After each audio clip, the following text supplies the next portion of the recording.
What is the most genius way to cheat on an exam you have ever seen? Teacher told me this one. This kid was one of those kids who hardly showed up to class, so it was a surprise he showed up for the final. The kid asked to put down the window at the beginning of class because it was warm in the room, so my professor let him. The kid scribbled on his paper for 30 minutes and then asked to go to the bathroom, which my professor allowed. The kid came back and finished the test and then left.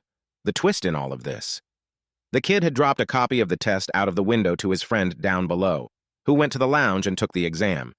They then met up in the bathroom, and the kid took the test from his friend and went back to class, wrote his name on it, and then turned it in.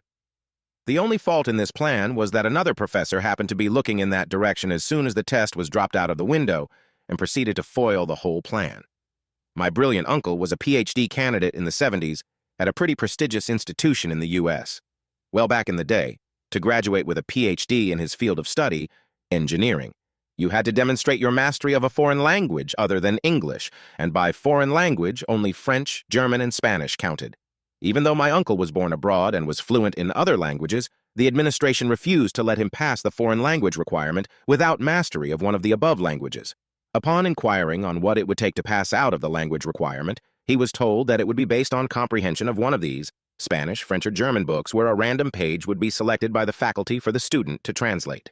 He promptly selected the French hardcover book, took it to his girlfriend at the time, and cracked open that book to pages 165, 166.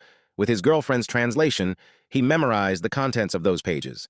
The next day, he opened that book to page 165, creased the spine, and closed it. He repeated that same action the day after. Again, he did the same the next day, and the day after that, and so on for the next year until it was time to demonstrate his mastery of the French language.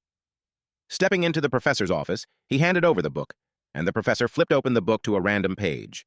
The professor handed over the book back to my uncle. Looking down, my uncle saw pages 165, 166, cracked a little smile, and walked away with his PhD just a month later.